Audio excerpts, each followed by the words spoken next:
رزق کی تلاش میں، رزق کے حصول میں سستی اور کاہلی مت دکھاؤ. بیٹھے ہوئے تو بیٹھے ہوئے، لیٹے ہوئے تو لیٹے ہوئے. بیگم کہہ رہی ہیں ارے بھائی دکان کھول لے. نہیں لڑکے رکھے ہوئے ہیں. 10 بج گئے، 11 بج گئے، 12 بج گئے، 1 بج گئے، بیٹھے ہوئے موبائل میں اسکرولنگ چل رہی ہے. ابھی فیس بک، ابھی فلانی ویڈیو، ابھی فلانی ویڈیو، ابھی یہ دیکھ لیا.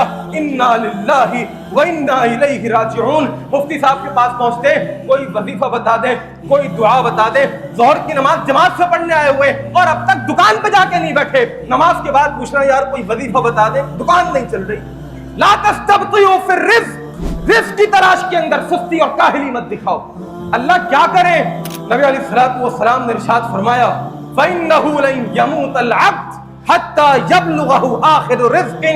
انسان تب تک نہیں مرے گا جب تک اس کے لیے لکھا ہوا آخری رزق اس کو نہ مل جائے. اللہ کرنا کیا ہے؟ لائن آف ایکشن کیا ہے؟ روڈ میپ کیا ہے؟ کیا کرنا ہوگا؟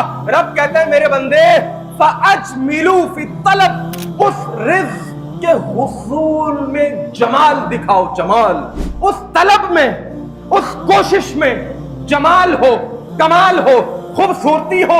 اللہ کیا مطلب ہے؟ اخذ الحلال و ترک الحرام.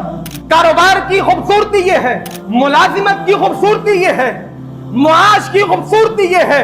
اخذ الحلال و ترک الحرام.